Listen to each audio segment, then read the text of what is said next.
Vamos a comenzar. Ya saben, es pues la misma dinámica, ¿no? Leemos el caso, contestan la encuesta y posteriormente pasamos a una revisión breve del tema. Va con un enfoque, pues obviamente, en este método de las tres P's con el dato clave, que ayuda mucho a contestar las preguntas.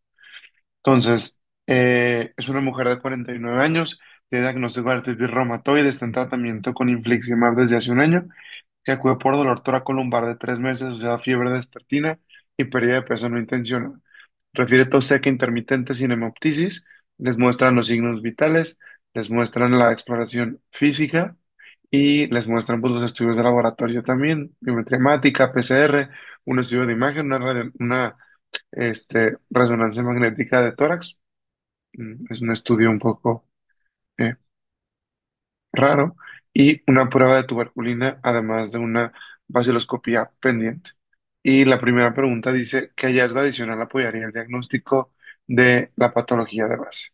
Déjenme nada más les pongo las preguntas. Muy bien, mal 60%. Ustedes me gustaría contestar al menos el 75% para pasar la siguiente pregunta y que aprovechemos bien la retroalimentación del caso.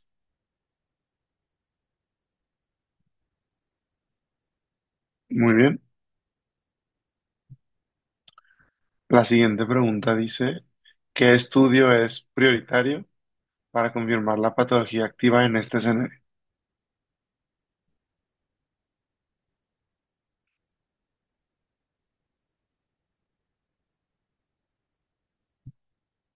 Muy bien.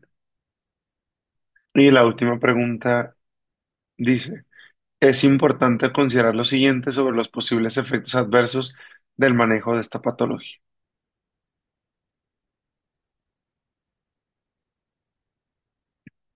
Muy bien. Vamos a pasar a la revisión del tema, que es un tema muy importante para ustedes, porque es un tema que sí o sí va a venir en el examen, ¿de acuerdo? Entonces déjenme nada más, pongo los colores.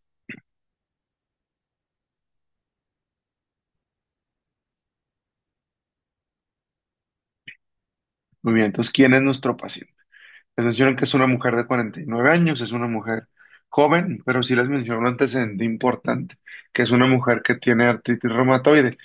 Y pues más importante que el antecedente, es importante el tratamiento con el que está, ¿no? Porque no es lo mismo un paciente con artritis reumatoide que solo está en manejo con metotrexate, a alguien que está con infliximab. Infliximab es un anticuerpo monoclonal, como su nombre lo dice, termina en AB, es un anticuerpo, ¿de acuerdo? Entonces, justo estos anticuerpos nos poner en riesgo de algunos tipos de infecciones, como es la sospecha en este caso, ¿no? Pues tiene un año de tratamiento con esto y aquí viene el padecimiento actual de la paciente, que es dolor toracolumbar de 3 meses, pero muy importante, ¿no? Tiene la paciente síntomas B, ¿no? Tiene fiebre vespertina, tiene pérdida de peso no intencionada, ¿no? Que más o menos, si recuerdan bien, una pérdida de peso no intencionada significativa es que pierdan más del 10% de peso en menos de 3 meses o en al menos 3 meses, ¿no? Además, refiere que la paciente tiene tos seca, ¿no? Y les ponen ahí los estudios de laboratorio. Creo que algo muy importante que tienen que tomar en cuenta es el tiempo de evolución, ¿no? Que justo es otra de las P, la P amarilla, el periodo de evolución. Es algo de 3 meses. Entonces, no es una infección aguda, no es una neumonía adquirida en la comunidad por neumococo, ¿de acuerdo? O sea, es un cuadro caracterizado por síntomas B, fiebre, pérdida de peso, tos seca en alguien con inmunocompromiso, ¿no? Esto ya los debe de hacer pensar, obviamente, en una infección, ¿no? En una infección, llamámosla oportunista o en un paciente inmunocomprometido.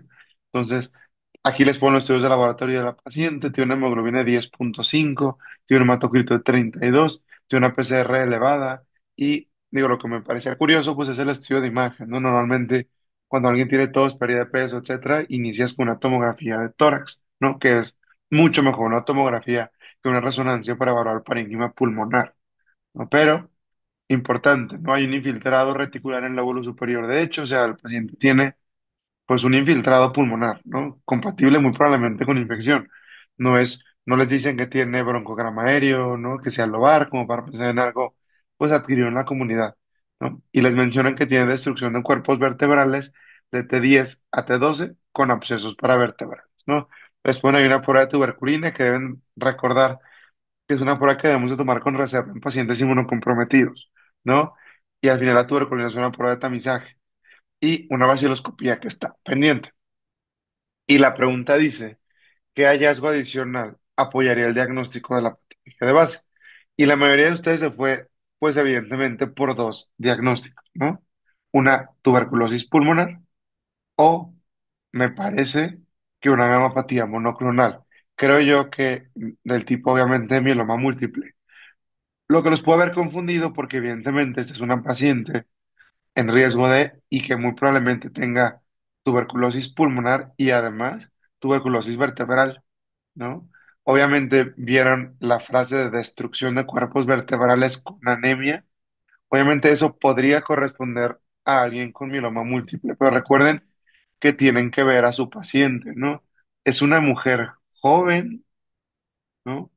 Con un antecedente que no pueden obviar, ¿no? O sea, tiene artritis reumatoide y está con un uso de un inmunosupresor, ¿no? Más para fines de examen, estos antecedentes no se los van a mencionar solamente porque sí, ¿no? Es porque quieren que piensen en algo, ¿no? Un cuadro de un paciente con un mieloma múltiple, evidentemente, y más para fines de examen, prácticamente siempre los van a mencionar con algún dato de deterioro de la función renal, ¿no? Una elevación de la creatinina y también muy importante con hipercalcemia, ¿no? Generalmente, para fines de examen, los pacientes los van a poner con todos los datos de Kraft, ¿no?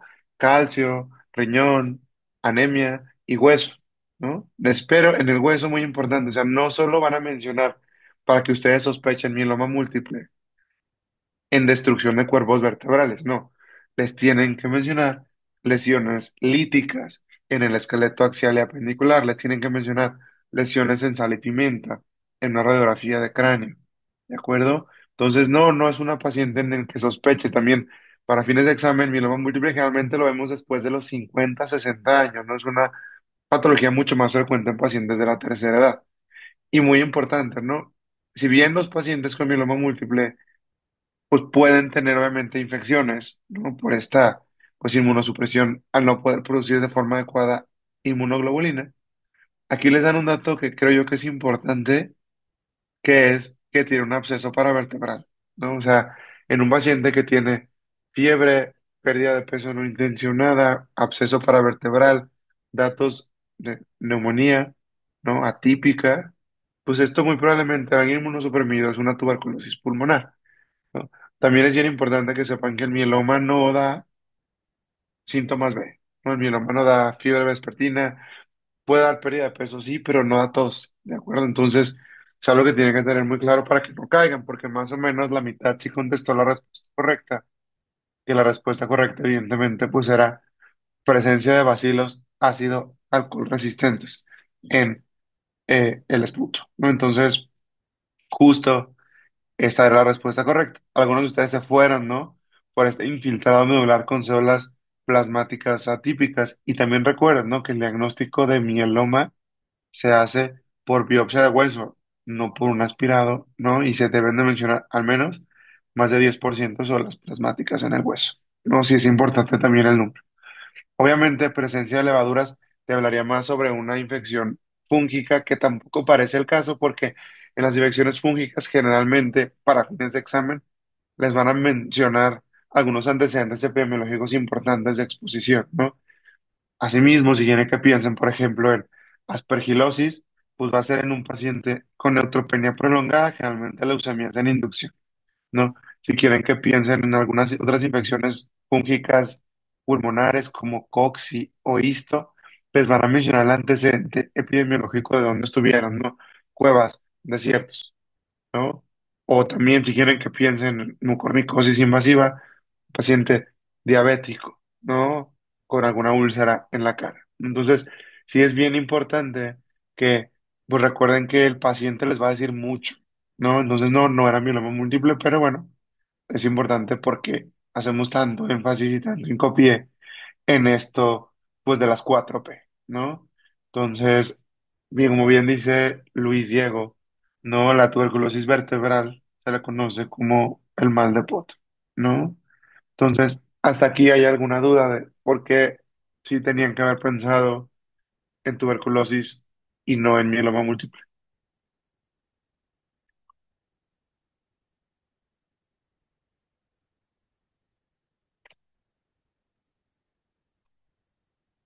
Bueno, parece que no. Digo, es importante que pues pongan por el chat cualquier duda, cualquier pregunta, si están entendiendo, pues justo también, ¿no? Excelente. Entonces, la siguiente pregunta dice, no puedo moverlo, perdón. ¿Qué estudio es prioritario para confirmar la patología activa en este escenario? Y evidentemente, si tienen que recordar, pues que este examen es un examen de casos clínicos seriados, ¿no? Que evidentemente, si contestan mal la primera pregunta, van a contestar mal el resto de las preguntas, porque quienes pusieron un infiltrado de células plasmáticas en la pregunta número 7 evidentemente contestaron biopsia médula ósea, ¿no? Pero no, como el diagnóstico pues era tuberculosis pulmonar, pues el diagnóstico se hace con una vaciloscopía, ¿no? Evidentemente eso es algo que sigue viniendo en la norma oficial mexicana y que es importante que lo sepan, ¿no? Por el alcance y la facilidad de hacer vaciloscopías seriadas, pues esa sería la forma de confirmar, ¿no?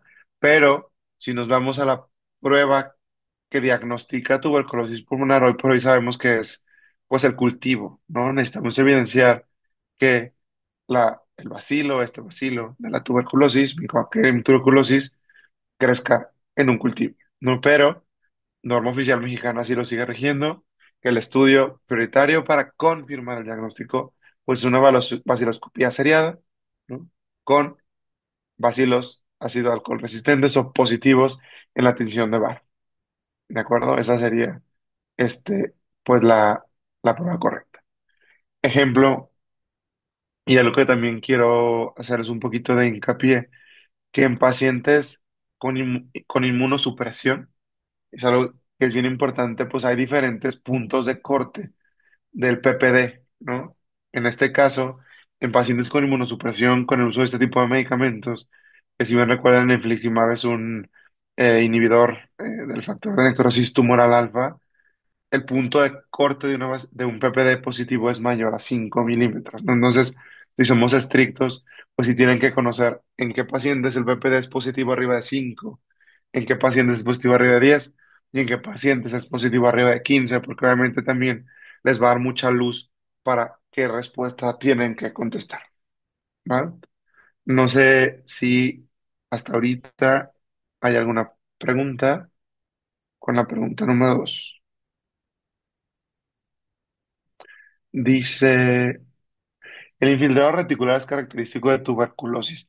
Definitivamente no van a mencionarles que es una ocupación alveolar lobar con broncograma aéreo, no, eso sería pues más bien en una neumonía aquí en la comunidad. O sea, definitivamente depende de quién lo adquiera, si es una prima infección o no, etcétera.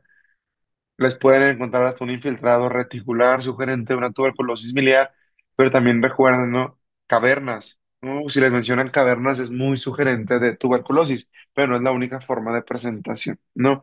Realmente pacientes inmunosuprimidos es pacientes que no es una infección, ¿no? Es unos pacientes que evidentemente ya habían estado expuestos al bacilo, el bacilo se quedó, digamos así, dormido por la inmunidad que tiene el paciente, pero al exponerse a este tipo de medicamentos, pues hay una reactivación, ¿no? Entonces, tienen que recordar mucho también esto, ¿no? O sea, no siempre van a ser cavernas, ¿no? Casi siempre sí, pero tiene otro tipo de, ¿no?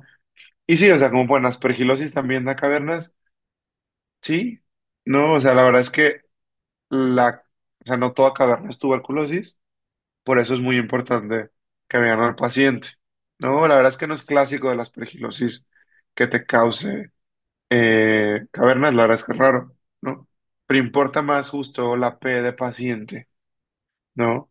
Si les ponen un paciente de 18 años con una leucemia mieloide aguda en inducción que lleva 14 días en neutropenia profunda, que hace fiebre y tiene datos de un infiltrado intersticial sugerente de una neumonía fúngica, eso sí puede ser aspergillus, ¿no? Entonces, por eso o sea, les insistimos mucho con quién es el paciente, ¿de acuerdo? ¿Dudas o preguntas con esto? Ahorita vamos para allá con lo del PPD, ¿va? Y por último, es importante considerar lo siguiente sobre los posibles efectos adversos del manejo de esta patología. Digo, ya quedó coloreada pues la correcta, ¿no? Más adelante en la revisión del tema, pues vamos a ver los 4 medicamentos que se utilizan en el tratamiento intensivo de la tuberculosis pulmonar y extrapulmonar, ¿no? Pero uno de, pues evidentemente los efectos adversos más importantes, pues es la toxicidad del etambutol, ¿no? Que el etambutol tiene una complicación que puede ser la neuritis óptica o la inflamación del nervio óptico, ¿no? Que definitivamente, pues el par craneal 2 se encarga de la agudeza visual, ¿no? Entonces, si ustedes tienen un paciente en tratamiento intensivo que presenta disminución de la agudeza visual, tienen que sospechar de que sea un efecto adverso y les pueden preguntar de qué medicamento, ¿no? En este caso, es el etambutol. Pueden ir un poquito más allá, ¿no? O sea, ¿cómo se manifiesta? Hay una disminución en la discriminación del color rojo con el verde, ¿no? Entonces, es importante que estos pacientes los esté viendo un oftalmólogo de forma basal y también de forma seriada, no más a estos pacientes con una tuberculosis extrapulmonar, que el tratamiento pues, es más prolongado, ¿va? Y del resto de los efectos adversos, la verdad es que nada, no nada de los fármacos de primera línea provocan ni fotosensibilidad cutánea, ni hipoglucemias, ni tampoco hipotiroidismo subclínico. ¿De acuerdo?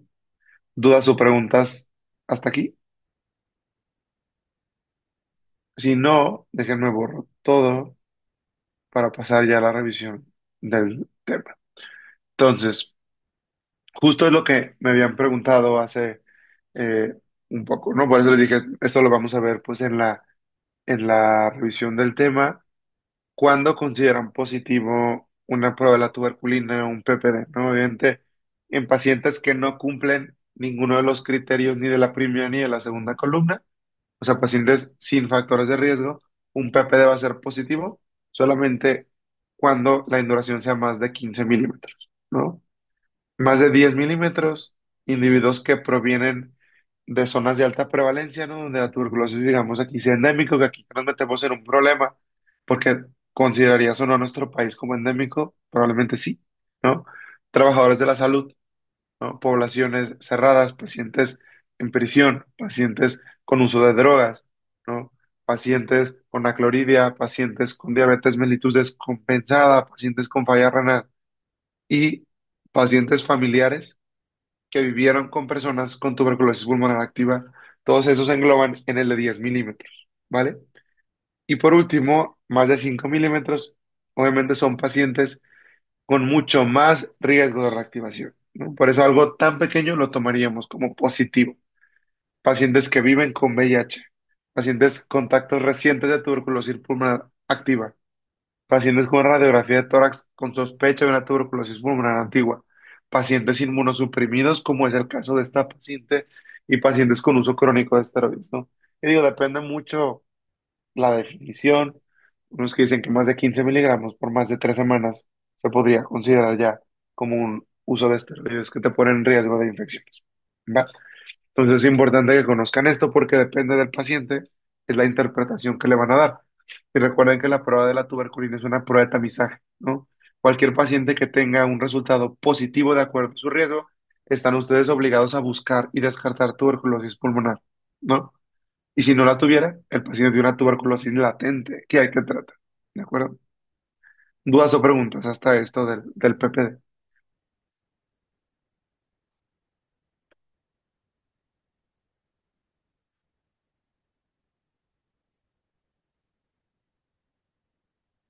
Perfecto. Entonces, la siguiente. Pues así es como verían pues una tinción de Barr positiva, ¿no? Estas Pues no sé si ve mi puntero, pero esto de color como un poquito rosa, es una tinción de una muestra de esputo donde se ven los bacilos ácido alcohol resistentes y toman justo este color en la tinción de bar. Nada, es importante porque en muchas ocasiones pueden llegarles a poner imágenes y es importante pues que las identifiquen, ¿no? Entonces, justo esta imagen es muy buena, ¿no? Entonces es del ciclo pues de vida de la tuberculosis o de mi tuberculosis, ¿no? O sea, el paciente que entra en contacto con el bacilo de la tuberculosis, como pueden ver aquí que es, si ven mi cursor, ¿verdad? ¿O no? Perfecto. El paciente que entra en contacto con el bacilo de la tuberculosis, pues definitivamente saben muy bien que ese bacilo, pues después del reclutamiento de células inmunes, pues se trata de aclarar por los macrófagos alveolares, ¿no? Entonces hay una respuesta inmune, ¿no? Caracterizada por estas células, se activa la inmunidad celular, ¿no? Y vemos si se controla la enfermedad y el paciente queda con una tuberculosis latente o se calcifica un granuloma hasta posteriormente el aclaramiento, o el paciente sí puede pasar a la fase de progresión de enfermedad primaria y justo es este grupo de pacientes que progresa en una primoinfección, es el paciente que generalmente desarrolla granulomas y enfermedad cavitaria. No, no te estoy diciendo que el paciente con una reactivación no puede hacerlo, pero clásicamente el paciente con la primera infección es quien lo hace también, ¿no? O una tuberculosis miliar, ¿va? Entonces, aquí están un poquito de las interpretaciones, ¿no? De las pruebas, ¿no? Si quieren ir un poquito más allá, TST es Tuberculin Skin Test, o sea, prueba de cutánea de la tuberculina, ¿no? Ahora ya tenemos una prueba que es mucho más sencilla que la prueba de la tuberculina y no deja la interpretación de, ok, con una reglita voy a medir la respuesta cutánea del paciente, ¿no? O tiene alergia, lo que sea, ¿no? Que es también llamada el cuantiferón, ¿no? Que es una prueba de sangre que te da el mismo resultado, ¿no? Te sirve para, como pueden ver aquí, pues diagnosticar tuberculosis latente, ¿no? Entonces aquí ya ven, pues el resto de las pruebas, ¿no? El cultivo, que es la prueba que debería de confirmar el diagnóstico de una tuberculosis pulmonar activa, la vaciloscopía del esputo, ¿no? Entonces justo, pues aquí te ponen como las distintas fases de la tuberculosis, ¿no? Quédense más con la TB latente, ¿no? Que la TB latente no tiene síntomas, pero sí tiene un cuantiferón positivo o una prueba de la tuberculina positiva de acuerdo al paciente más de 5, más de 10, más de 15. Y el paciente con TB activa usualmente tiene estas pruebas positivas, ¿no? Pero es un paciente que sí tiene síntomas, ¿no? Que los síntomas de la tuberculosis, como ustedes lo saben, pues es fiebre, pérdida de peso, tos. Generalmente en un caso clínico te la van a mencionar tos con expectoración y en ocasiones hemoptóicos, pero no exclusivamente, ¿no? En este caso, este paciente no tenía sangre en el esputo. Y esto justo cuadrito, pues sí, sí es muy importante que lo conozcan porque al final es la norma oficial mexicana. Y una norma oficial mexicana es algo que deberíamos de seguir siempre, ¿no? Sin importar de cuándo sea la guía de práctica clínica. Y pues creo que es una de las pocas que sí deben de conocer, ¿no? Más en un país vulnerable como el nuestro. Si tienen una sospecha, o sea, un paciente con los síntomas compatibles que ya acabamos de mencionar, ¿no? Lo que tienen que hacer es, obviamente, al alcance y según la norma oficial mexicana, pues evidentemente la primera opción que tenemos es la vaciloscopía seriada. ¿Qué quiere decir esto? Que le van a pedir al paciente que por 3 días seguidos les dé una expectoración para que le hagan una tinción de VAR y saber si es positivo o negativo. Entonces, si el paciente es positivo, ya ustedes pueden empezar tratamiento, ¿no? Y es el beneficio también de la vaciloscopía, que tienen resultados prontos, es teñir y ver al microscopio, ¿no? A diferencia del cultivo, que los pacientes tardan, el cultivo de la TB tarda en crecer, ¿no? Entonces, si el paciente está positivo con vaciloscopía, ya no necesitan nada más, ya tienen que empezar tratamiento y pedir vaciloscopías mensuales durante el tratamiento, realmente el tratamiento intensivo. Y por último, pues obviamente siempre debemos de buscar mandarlo a cultivo, ¿no? Es una de las preguntas que les pueden hacer, ¿no? O sea, ¿cuál es el cultivo? ¿Dónde crece el vacío de la tuberculosis? Hay cultivos sólidos, que es el de Lowenstein Jensen, lo han preguntado. Es importante que se lo sepan. O también hay cultivos líquidos, como es el de Middlebrook. Entonces, no en todos, ¿no? Usualmente en centros grandes con recurso, el cultivo se debe de hacer a todos los pacientes, ¿no? De hecho, esa es la recomendación en Estados Unidos, pero en un país como el nuestro, solamente si las vaciloscopías no son positivas, pero la sospecha de tuberculosis es alta, ¿no? Es indicación de tomar y mandar un cultivo, ¿va? Y pues justo se tiene que seguir de forma bimensual en casos de que tengamos una tuberculosis farmacoresistente, ¿no? Y por último, afortunadamente ahora ya tenemos pruebas moleculares, ¿no? Como es la PCR para TBO, también conocida por el nombre del fabricante, como es Genexp. Eso se hace en el cultivo de la expectoración con un lavado bronquial y la verdad es que tiene mucha sensibilidad y especificidad, o sea, sirve de mucho porque en 24 a 48 horas tú ya tienes un resultado, ¿no? Y además te habla también sobre resistencia, ¿no? Esta prueba además te corre resistencia a rifampicina, ¿no? Que sería ya meternos en un problema, en algo ya pues, de subespecialidad, pero sí es algo muy importante porque la tuberculosis resistente a rifampicina o multidroga resistente, pues sí es un problema de salud mundial. ¿De acuerdo? Entonces, eh, ¿alguna otra indicación para mandar a cultivo? Pacientes que no negativicen las vaciloscopías, y es muy importante, está aquí abajo a la derecha. Tras la fase intensiva, que generalmente son 2 meses, tienen que mandarlo a cultivo y pedir la sensibilidad a hacer el antibiograma. ¿Va? ¿Hasta aquí alguna duda, alguna pregunta?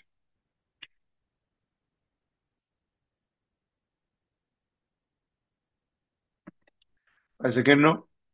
Excelente. Entonces, pues es el tratamiento, ¿no? Y lo van a poder leer como lo veían acá atrás, como tratamiento estricto y altamente supervisado, ¿no? Es un tratamiento que generalmente se da en algunos lugares de lunes a viernes, a domingo, pero nosotros lo damos de lunes a sábado porque el domingo no abre en el centro de salud. Entonces el paciente deberíamos de ver que se tome el tratamiento, porque la clave del éxito del tratamiento es el apego, ¿no? Entonces al paciente se le monitorea estrictamente, o sea, por eso es un tratamiento estrictamente supervisado, donde se les cuentan las pastillas que tienen, se les cuentan, ok, te dimos tantas, tendrías que hoy haberte tomado tantas, etcétera, etcétera. Y entonces en un caso nuevo, que es lo que ustedes, y es lo más importante que conozcan, ¿no?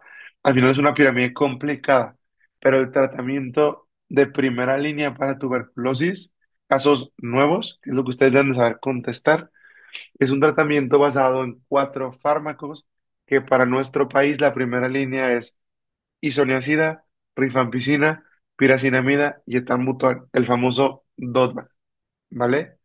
La estreptomicina sí es considerada dentro de los 5 fármacos de primera línea, sin embargo, no lo utilizamos de primera línea nosotros. Bueno, nuestra primera línea es el DOTVAL, que son los primeros 4 fármacos que ya les mencioné, y son los 4 fármacos que vienen en el cuadro de la derecha, ¿vale?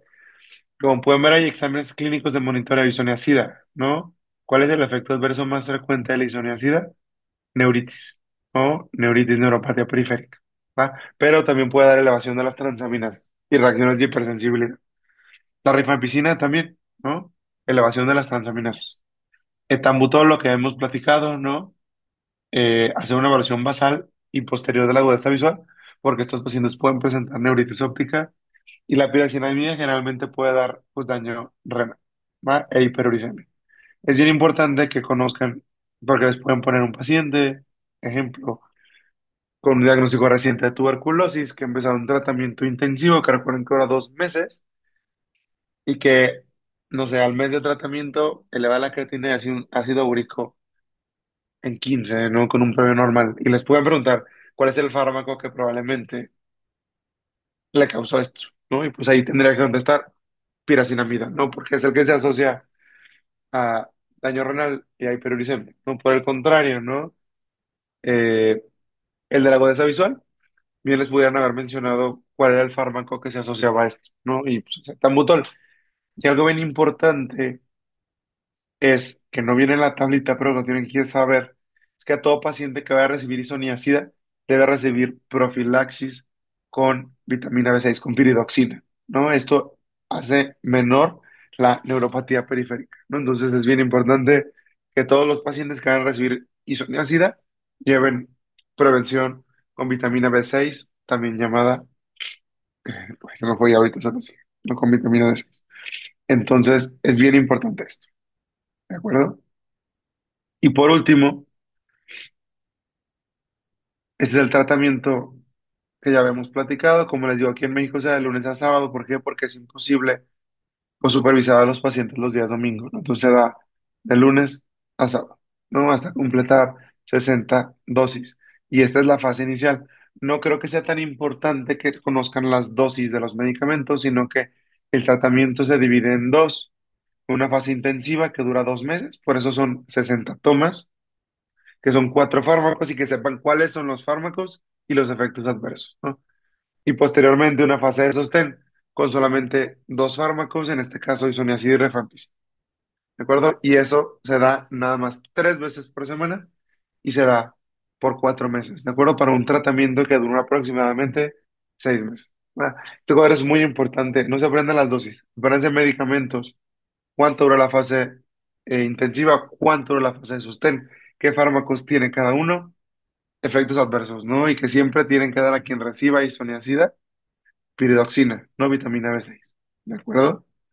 ¿Alguna duda o alguna pregunta con lo de tuberculosis? Que sí es súper importante, es un tema bien, bien, bien importante.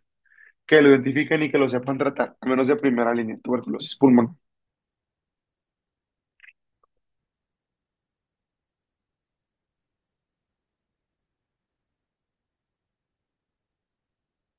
¿Cuánto tiempo dura la fase de sostén? 4 meses, es un tratamiento de 6 meses, ¿no? Que la fase de intensiva dura 2 y la fase de sostén dura 4, ¿no? Eso es en tuberculosis pulmonar, casos nuevos. Obviamente ya si te metes más a fondo, tuberculosis ósea, prolongas un poco más. Tuberculosis ganglionar puedes prolongar un poco más, etcétera, ¿no? Exactamente, y como pone Luis Diego, en este caso, si una tuberculosis ósea, que el tratamiento sí se extiende. ¿De acuerdo? Eso también es bien importante. No nos lo hayan preguntado, pero el tratamiento que se extiende no es la fase intensiva, es la fase de sostén. Es lo importante que tienen que recordar. ¿Dudas o preguntas?